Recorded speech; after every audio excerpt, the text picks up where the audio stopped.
And I think that's one of the biggest reasons that there's so much failure out there when it comes to working in business, is that people are lost and overwhelmed and don't know where to turn. So that's where they then find us and go, I need some help. But I think it takes a village to raise a business, and that's why working as a team and being those collaborations, we're about collaborating ourselves, so having people together, and that's how we came about. It's about having that community that people can be part of.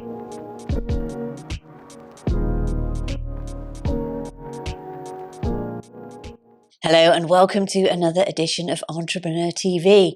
Now, being in business sometimes can feel like you're in a bit of a lonely place. And wouldn't it be lovely to have somebody maybe outside of your team to give you a little bit of support, guidance and help? Well, I have got a great support today. His name is Ricky. He's from a company called Those Collaborations. And it's all about the world of business coaching and an awful lot more. Ricky, thank you so much for coming all this way and real early this morning. You set off to be here in the studio. Thank you. You're welcome. So, Those Collaborations, in a nutshell, we'll get into it more as we go along. Yeah. But what is it about? It's basically about people having a community of like-minded people to work together on a journey that can feel very lonely at the start, because when we first start businesses, as we know, it's a very lonely place. It's overwhelming. It's confusing. The success rate is less than the failure rate, and so it's about having that community that people can be part of, and that space that directs them. So how did you actually start this business up then?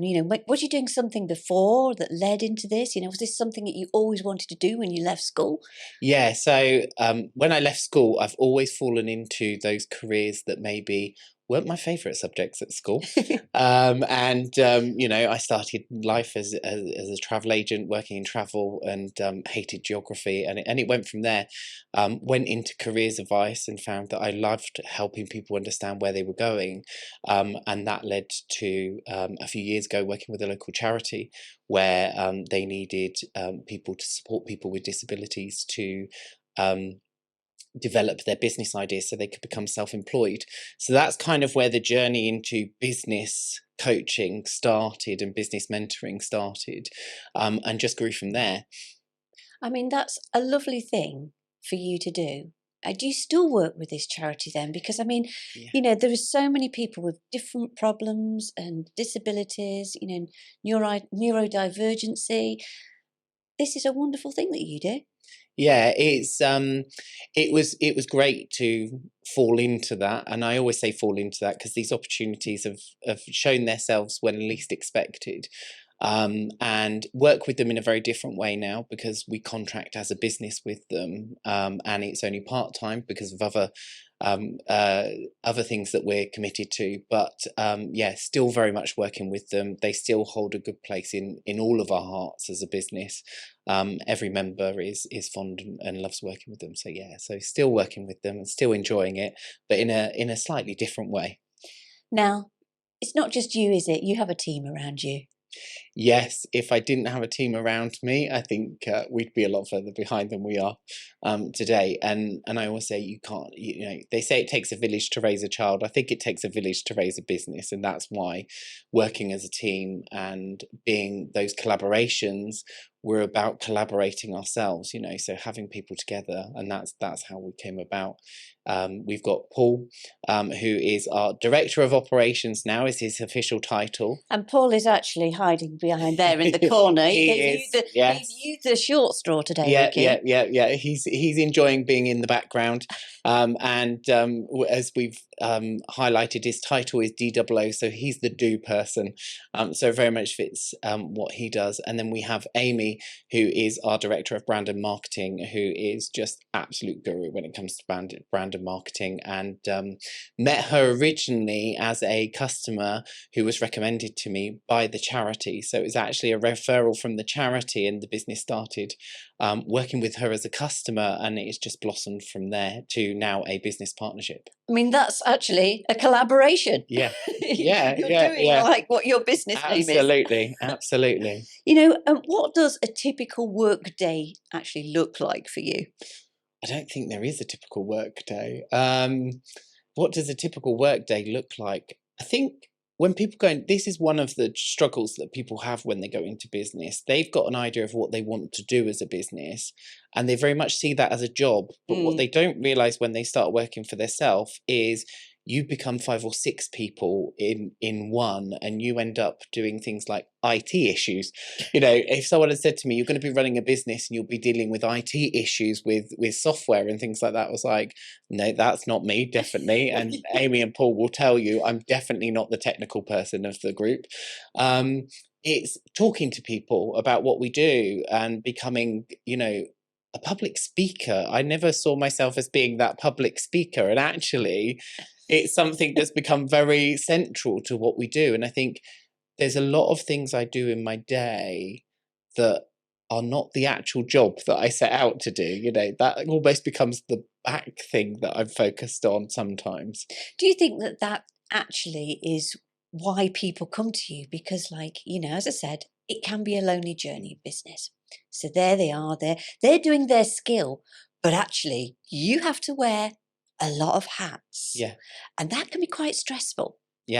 Yeah, and I think it is. I think that's why people come to us and search for that support in the first place, because actually they go from having a job and a job description and knowing exactly what they've got to do when they show up, and then they get the favorite thing, the early Christmas gift, that is be your own boss, and they become the nicest boss possible, and they get up, at like 11, 12 o'clock, and they go, this is fantastic, I can set my own hours, I can work when I want, and then reality hits that actually you usually end up working longer, especially at the start.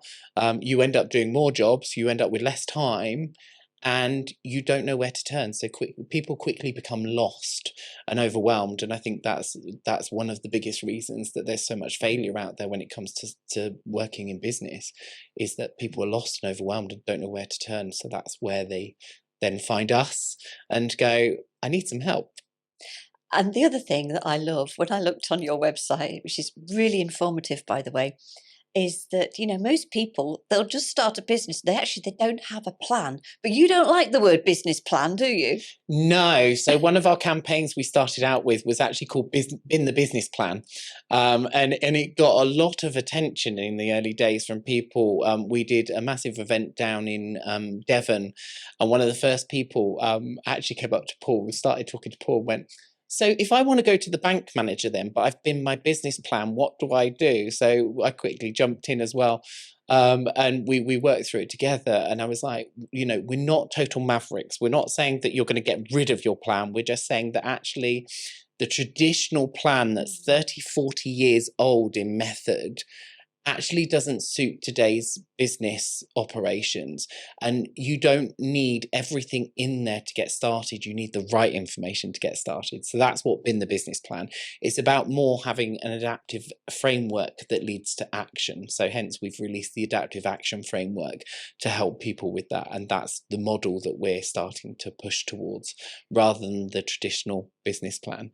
The other thing I loved is I like that you like to keep things simple. And again, you have this KISS philosophy, don't you? Yes, absolutely. It's a very common phrase in our office is kiss it. And some people, when you're first working with them, look at you a bit strange because they're not sure. Yeah, exactly. They're not sure, are we being a bit inappropriate professionally? But it's like, no, it stands for keep it super simple. There are other acronyms. Yeah, that's the one. Yeah, I can't get that one out. But there are other words that are used for it that I used to first use, but it stems back from working in the charity as well, and actually thinking, no, I can't really refer to people as that. So I need another saying for it, which was keep it super simple, and that's where we took it, and it's stuck ever since. So yeah, simplicity is always the best way forward, I think. And I tell you, that is actually a major plus point for you, because I have been to some of these business networking groups at 6 o'clock in the morning where they're giving you a sausage and and expecting you to come alive at 6:30, and they then go into like a real weird language speak that's so complicated, and you're thinking, hang on, it's 6:30. Yeah. But I like the way you keep it simple. Yeah, absolutely. And it's that's something that we went to an event and went to some training. So part of learning to be a bit more around public speaking, I did some great training with a leading public speaking coach, and that was one of the things that she talked about was actually you go to these network meetings and then people they do the Mexican wave of, I won't use the last word on camera, but the Mexican wave of mess, shall we call it? And you, the person on the left of you, on the right of you, is going to speak first. The person on the left of you is going to speak afterwards. You're trying to concentrate on what you're going to actually stand up and say in the next 15 seconds, and everyone just feels overwhelmed, confused, and no one remembers what they've said. So yeah, just keeping it as simple as possible. I think these days people are very busy. They don't need long, big, fancy spills that make them try and second guess what you do. They need to know, actually, are you relevant to me? Can I work with you? And can I get on with you in business? And then we can move forward. So just imagine here, Emily is a client, and Yeah. I come in and I go, do you know what? I need some help with X, Y, Z. Walk me through the journey of how you operate.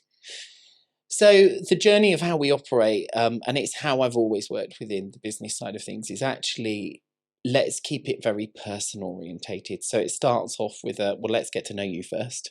You know, who are you? What are you about? What's your business about? And what stage of your journey are you at? And what have your experiences been? Because until you know that, you can't really take someone on a journey. Then it's, what does someone really need to get them from A to B as quickly as possible and as simply as possible without overwhelming them. So it's then putting a plan together. And yes, we have some products and services that are we have some coaching programs and things like that that have a structure to them based on common knowledge of the things that people mostly need. But it's very much about tailoring it to that individual and going, okay, based on what you've told me, I think this could be the best route for us to go. Let's put something together and then work with you. So then we'll put something together. They say, yes, we're happy to start working with you. And we start to work with them. But again, although there's a little bit of a structure there, it's that flexibility that if we need a bit more time to work on something, it's not just a case of, no, we finished that hour now, we need to move on to the next thing. Actually, there's a bit more of a focus and a bit of a deeper dive there. So yeah, so it is very much. And of course, some people are like a little bit sort of set in their ways, I would imagine. They've been doing something a certain way, and even though it's not working and they recognise it's not working, or they're still sort of set there, how do you work with them type of people? I think it's providing examples, and my most common example I like to use is that, you know, Woolworths did the same thing for 99 years, and what's happened to them now? You know, and I think it is very much that we see throughout common practice within businesses, those that adapt and change when the times need to and work with what's happening in a way that works for them are the ones that survive, are the ones that go on to see longevity, the ones that are not afraid to pivot when they go, actually, maybe it's not working, maybe I did get it wrong. And Amy has a great saying, she constantly reminds us of in the office, that it may be about you, but the business is not for you. So what do the customers need? And that's constantly reminded us when we're working through things. And it just makes you stop and think, actually, what's going to work for them? What's going to help them? So helping customers like that and making them think about it, it just helps them to reevaluate where they are. The other thing as well, I would imagine sort of after COVID, there was a lot of businesses that were really sinking, tanking, struggling because everything changed. I mean, I would imagine that your services came of a great help to a business at that time. Yeah. So at the time, working very much with the charity with COVID, and I was one of those people that didn't see the quieter time of COVID. We got busier. No, we didn't either. So it was amazing to see. Just we were able to very much pivot because we were working with people, helping them shape their business, and for a lot of them, their services stopped like any other business because they weren't able to operate in the same way they'd been used to, and they had to change very quickly. So we became about a support service and checking in service, and, you know, making sure people were okay. And that was the first concern. Are you okay? Have you got everything you need? then let's look at, okay, so what's happening with your business at the moment? What can you do? And we had one of the people that I was working with at the time was actually doing nails. And obviously can't do nails in public. So we started talking about maybe home kits that they could make and DIY nails from home, and a product that they could send out to people, that people could have that little pamper while they were stuck at home in lockdown and feel a little bit better about life. So so it was just thinking outside the box. And I think that was one of the benefits that came from COVID, is that it taught people to be different and actually pivot when you have to, and not be so set in your ways, because these things come along and stop us. So are you responsible, Ricky, then for the people doing home haircuts? That's what I want to know. No, that wasn't me. That wasn't me. We took part in that interesting time. Home haircuts were very much popular in our house. We had shockers. to. Oh, Shockers. there was. Yeah, mine didn't appear on social media that time. Home haircuts was definitely not. It showed me that hairdressing wasn't a profession for me. Definitely. Well, it wasn't for me either. I did try my best, but that's all it was. Obviously, there's lots of ways that you can gauge the success of your plans and how they're working. And some people actually just look at, because they've gained greater finance, their bank balance is better, their account's better. But there are lots of other ways, isn't there, of gauging success other than just the finance.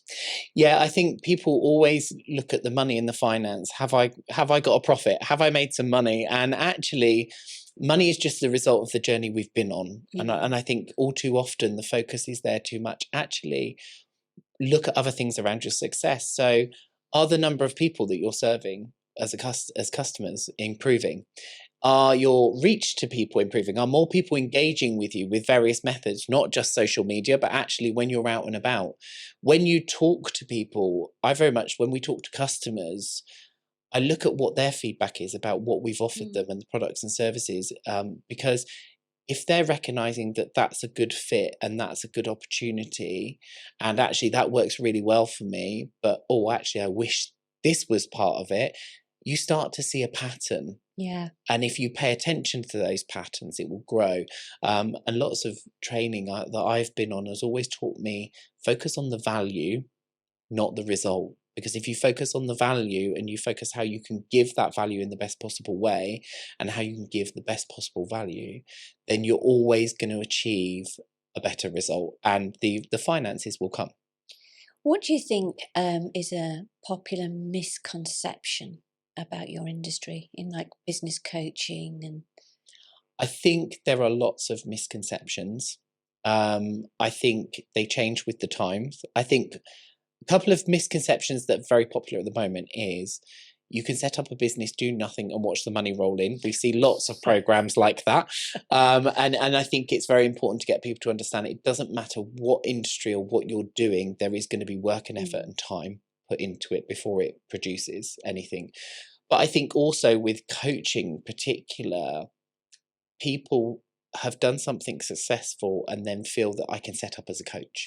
And we've seen that in sport. You see great players in sports. Don't ask me about sports. I'm not a sport person. That's my brother behind the camera that's the sport person. But often you'll see a player within a sport who then suddenly thinks, I'd make a great coach because I was a very successful player. But then we've often seen those results when they've moved to that coaching or management position, and actually the team have struggled and the results go down and no one can work out why. So coaching is very different. And also you've got to be very much working within the times. I think that's the other common misconception. There are a lot of business coaches that will set up a business 30, 40 years ago and will still teach the same methods today, but business is very different today in the way it works. And I think for a lot of coaching, that's the thing, it's learning to adapt. Do you feel that some of them are reluctant, like with technology, with AI and with social media? I'm still saying to people, you need to sort it out because this is here to stay. Yeah, I think that's one thing that if you are going to become a business coach, if I was giving advice to person that wants to be a business coach, that would be the one thing. No matter what you're used to, no matter what your experience is, you can bring that in to help someone's success, but you need to know what works today. You need to be Mm. learning the new things. Almost it's like that social media thing, isn't it? What's trending? Yeah. And that's the same in methods and techniques that people use within business. What's trending at the moment? What's working at the moment? How are people doing it differently to help them succeed? Because a lot of industries we know have got a lot of competition out Mm. there. But that doesn't mean we shouldn't go there. It just means we've got to think, how do we do things differently? And what's the modern way of doing this that's going to work? Is there anything that keeps you awake at night, Ricky? Because I mean, you've got all this energy, and that's really good. But do you know, is there anything where, or has there been a time where you just thought, "Oh God, this is such a headache"? I don't think you ever lose that time in business. I think there are lots of different things. Apart from having a daughter who's 2 at the moment, she keeps me up at night sometimes. But yeah, you face so many challenges and responsibilities. And even with the team, we're all business partners, Mm. but you still, you know, my title officially is CEO. So automatically I've got that bearing on my shoulders. Are we going in the right direction? Am I helping the other two go in the right direction? Even though we're all working together as partners, actually, have we got the contracts in? Have we got the money coming in? Is it going to disappear tomorrow? Are we going to have another pandemic and I'm going to have to pivot again? There are so many things that I think could keep you up at night and do keep you up at night. And I think that's one of the reasons, part of what we're doing, we're looking at the well-being side as well, because I think it's more important in Yeah. business than in work to have that well-being and be able to learn to shut off from things. And do you think that's what businesses aren't very good at? Because I speak to a lot of people, obviously, with this program, Mm, and a lot of them say, oh, yeah. I feel like I'm doing this 24/7 Yeah. sometimes. Yeah, yeah, absolutely. And one of the things that I say to people when they're first starting is that actually, is it business critical that it needs to be done now? And by that, I mean the business is about to close, the business is about to burn down or flood or something else that can't be left. If it can't be left and the work's going to be there tomorrow, do you need to do it right now? Mm. And I think often and other things is look at what bigger businesses do because they have a closing time. They have an opening procedure, they have a closing procedure, they have a time when stuff shuts down. Yeah. Even those 24/7 hour businesses, they have departments that shut down at certain times. So I think it's very key to look at actually how do I work smarter, not harder? Because we can work 10, 12, 15 hours a day. We might do that for 3 weeks, but long term we can't sustain it. And actually we're less productive because there's 2 or 3 hours in the day where we're not really doing anything because we haven't got the energy. So actually, if you shorten the time you're doing it Yeah. and focus on what you need to do, you become more productive. So yeah, smarter, not harder, but business people are definitely, it's a common thing that they are, yeah, Mo- working longer. Most definitely they are. Now, you must have dealt with so many different clients, but is there one that really stands out where you just say, I am so pleased I do what I do because that has given me 100% job satisfaction?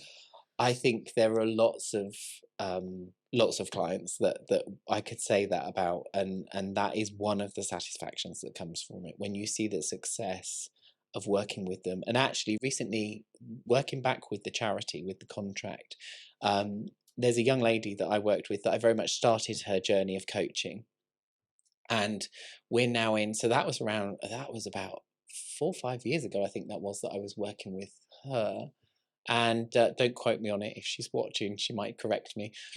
But she came in the other day and she's actually doing some mentoring with some of the young interns. So she's had big companies she's working with, and she's got some surprises coming up.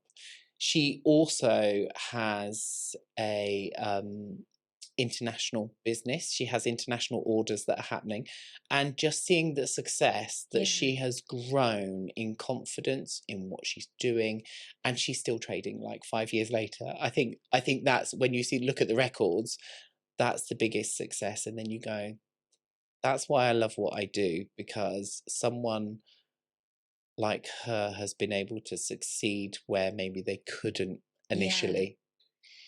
One of the other things that I would love to know is if you could just speak to every business Mm. and just say to them to implement one thing, one tactic, what golden nugget piece of advice would you give them? Kiss it. Absolutely. It's not business that becomes overcomplicated. It's human beings that overcomplicate it. We have a meeting for a meeting.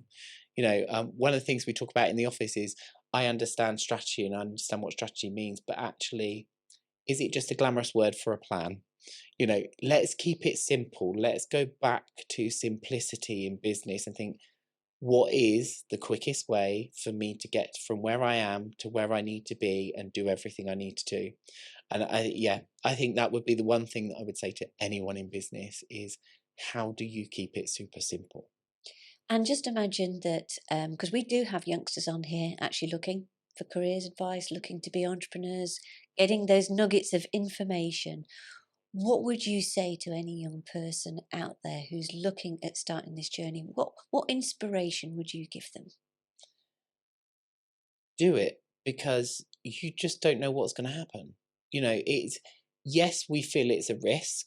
Yes, we're afraid of the unknown, but actually, they say the graveyard is the richest place in the world because it's full of the ideas that never happened. So absolutely take that journey, because the experience and the learnings you're going to get from it. I love what Richard Branson quotes: you either win or you learn. There's no losing in this.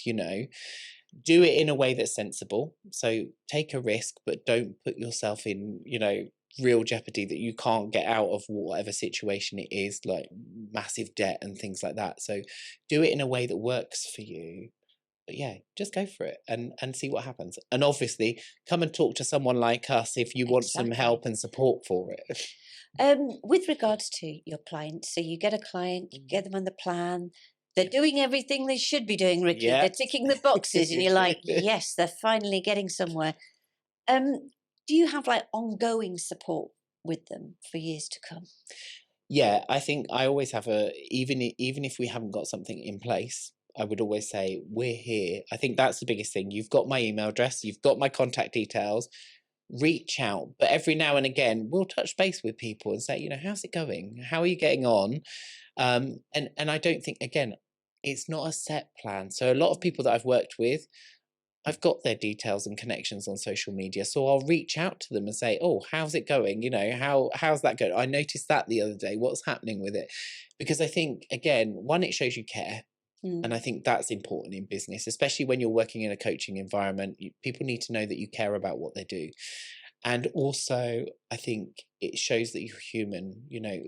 Sometimes putting a set procedure behind something and saying, "We'll follow up this time. We'll follow up that time." Actually, you're just following a process. But when you capture that moment where you see something and you go, "Oh yeah, I noticed that," or if you notice that they've been quiet for a while and you think, "Oh, why are they quiet? Let's just reach out and then let's sit and have a conversation." That is the process, because at the end of the day, we're all human beings. So if you can just sit and have a conversation, understand where someone is, you can then see how you can help. I mean, AI is growing. There's no two ways about it. And even on the tube the other day, I saw the most dreadful advert saying, replace the humans in your work with AI. I mean, where do you stand with this? Technology is not my forte. I don't deal with that in the business. That's why we have a team. But I would say, I think there's a balanced conversation to be had that's not being had. I don't believe that AI is going to take over and destroy the world and put us all out of work. However, neither do I believe that it's not going to impact work. When you look at careers studies that have happened, and it's a few years ago, so my figures will be out of date, but when we were looking at this 5-6 years ago, the conversations were happening that there was going to be 46% displacement in the world, meaning that 46% of the jobs that exist now won't exist in 10-15 years time because of AI and automation. However, I think there will always be a place for humans in the world. And it's like anything else. I think back when I started travel, and it was back in 2001, there was a lot that changed, we know. But the conversation then was, oh, internet travel is going to take over the world and you won't see a travel agent in 10 years' time. And, we still have travel agents. Do 25 years later, we still have those travel agents. So, but it's just adapted in the way it works, and the world has adapted in the way it works. So travel agents are very different now, but they're still here. So yeah, so I think there's a balanced conversation to look at it more sensibly, to go, we need to be cautious. There is going to be impact, but we'll still have something to do at the end of it. Yeah. Well, you have a lot of services that you do. I think one of your sayings was you like to plan without the fluff. Yeah. You do workshops and speaking. I mean, so there's lots, as well as the coaching and the collaboration with getting. Is it other clients as well? With other clients, can you collaborate the two together? Yeah. So that's very much been one of the focuses of where we're going, is actually how do we build collaboration through collaboration? So one of the programs that we're looking at bringing out to help people is going to be that kind of membership for business startups, as we're calling it. The gym membership for business is a phrase we're starting to coin, and actually it is about that collaboration. So there's some people that we've invited onto an ambassador board who are working with us as collaborators to build the program. So the program itself is being built through collaboration. So we're really excited about that. So that's bringing some in, but I think it's also, often we meet clients and we introduce them to different things. Amy, before we became business partners, was collaborating with the charity, because me and the CEO of the charity had a conversation and were talking about some of the things she needed, and they were some of the skills that Amy could provide. So actually it was like, well, you've seen Amy before, actually now you can turn it around and bring Amy back in to work with them. So collaboration's happening all the time. And we also know, even throughout any industry, look at the music industry, when artists collaborate, that's when the greatest things happen. Things like Live Aid and stuff like that were all collaboration projects. So yeah. I'm sure it's going to be absolutely fantastic. But now, Ricky, you have to put up with my quick fire questions. Da, da, da, da. This is the exciting bit. I like this. What is your favourite quote to live by? Oh, my favourite quote to live by. That's there are lots of them. When opportunity presents itself, say yes and learn how. That's a good one. That's one of my favourites. Yeah. I have, if you do not quit, you have not failed. Oh, I like that one as well. Yeah, half the time people just quit, don't they? Yeah. Because they think they've failed and they haven't. They've just not given it long enough. Yeah. Who is your favourite motivational speaker? Who do you like to listen to and think, oh?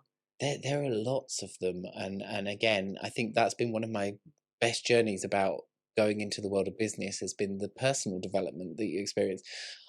I would say people that motivate me, one of them out there is Tony Robbins. Oh, yes. Massive motivational, but I like him because the things that he does and the things he looks at are backed up by how he does it, and things like science. He's not about a magic wand or rose tinted glasses, but he is about, actually, if we see things as they are, we can take positives and grow from them. So yeah, so I'd say that's probably one of my favorites. Who is your favourite business leader or entrepreneur? If you could spend a day with them, will you be like, oh, yes? I would say there's a couple, actually. So one would be Richard Branson. I've always been impressed with how he does things. And again, he looks at things differently. He looks at how he can pivot. And he's just good at bringing the right people into the right places at the right time. So he would definitely be one. The other one would be the public speaking coach, Danny Wallace, that I worked with. Absolutely amazing. And yeah, again, they're both people, they're very down to earth. They're very simple. It's like things simple. Let's keep it simple and as it is. But yeah, I think they would be two that if I can spend some time with, definitely. And I want to know, your final question is, what is your own secret sauce to motivating yourself? My secrets, actually, it changed a few years ago, and the reason it changed, I was struggling to get motivation, and it was when I went on a training and someone said, don't look for the motivation, because when you get into the day-to-day grind, it disappears. Look at setting the disciplines. So that's the secret sauce for me. It's not about the motivation. It's about, what are the disciplines and habits I need to create to move forward and to keep going. Brilliant. I am sure you have helped so many people today, Ricky. And do you know what? If you are a business out there right now, I know how lonely it can be, and you may be struggling with certain elements of your business. I would strongly, strongly suggest that you look at business coaching. Go onto Ricky's website. We're going to put all the details in the bio and just see some of the testimonials, who he's helped, who his whole team's helped, and let's get you on track. Let's get you set up for success.